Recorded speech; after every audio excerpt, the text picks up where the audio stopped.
Hello, my gorgeous, good-looking friends. This is a quick video to give you an update on a small success for Samantha in the Markle vs. Markle defamation lawsuit.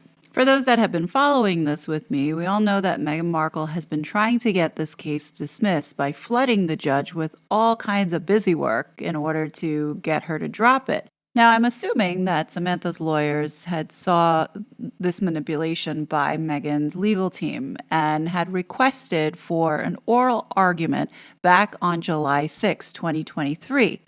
Well, folks, today the judge has made a decision and she is granting Samantha the opportunity to have this oral argument. As you can see, it's logged in the system for November 8th at 1:30 p.m. So this hearing is going to take place live in a Florida courtroom, and it will be her lawyers to present this oral argument. Now, I do hope that Samantha is allowed to be there in person for this session, and it's not just her lawyers that are there to give this argument.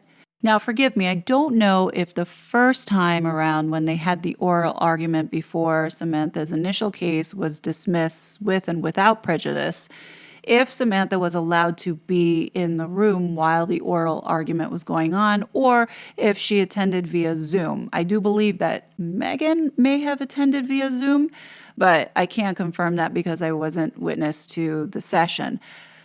If this time around Samantha can be in the room, I think that would be something, maybe a strategy her lawyers could consider, because I do think that any opportunity that Samantha has to be live, whether it be in the same vicinity as this judge, gives her an opportunity to establish some type of personal connection. And I'm not saying interact with the judge, but at least the judge gets to see her live and up close in person.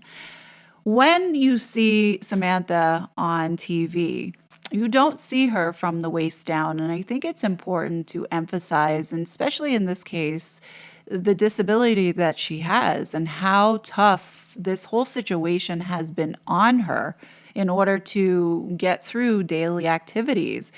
If the judge can see what she has to go through on a daily basis and then hearing how horrible Meghan had treated her, I think it's going to go a longer way.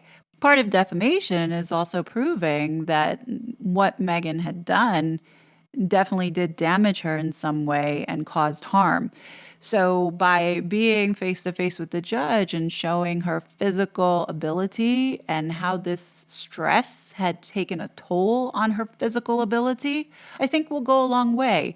You can't really see that or capture that essence over a video screen. And that's just my opinion. So the schedule that we're looking at is currently what's set in the court system. Now, if you had watched my last video, you will know that there was a motion filed by Meghan to extend this out and change the dates on the scheduling.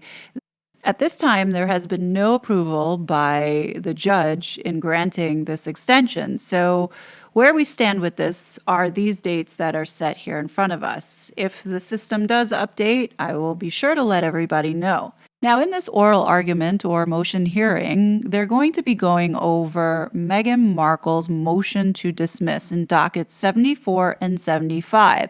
For those that want to catch up on what has been happening since those dockets for motion to dismiss have been filed, I would encourage everyone to check out or revisit the playlist that I have created covering every step of the way. I think a good place to start, if you know the background of how this case started, would be beginning with update dated 5/19/23.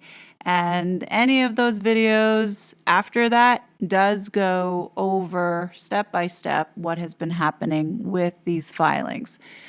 Folks, I think this is a really positive sign because with all that Meghan has thrown to the judge to keep her busy, if the judge didn't think Samantha had a case to pursue and move it forward, she wouldn't have granted the time to have this oral argument. So obviously, I think the judge does see that there's something there. And I hope that this time around, Samantha gets her moment to convince the judge for her to say this needs to move forward and we need to progress this so this can go to trial, because there's so much that needs to come out. And I will bet Megan is now shaking in her boots, because I don't think her or her lawyers thought it was going to go this far. And we all know that Megan has been fighting tooth and nail to throw stuff at the judge, hoping to distract her and get her to drop this case. But folks, Samantha's still in it, and I'm behind her, and I hope all of you equally support and, send her the positive vibes. The next couple weeks, I'm sure that she will be getting ready with her lawyer, so all we can do is just wish her the best, and hopefully this time around the judge will see that this case needs to move forward. But what do you guys think? Do you think that this is a positive sign? Do you think Megan is nervous? I do. Anyhow, leave your thoughts below. And as always, I will be back with more content. And if there's any more updates to this, you know that you can check back here, because I will be bringing it to you. So on that note, please be safe, and I will talk to you later. Bye. I was such a fraud.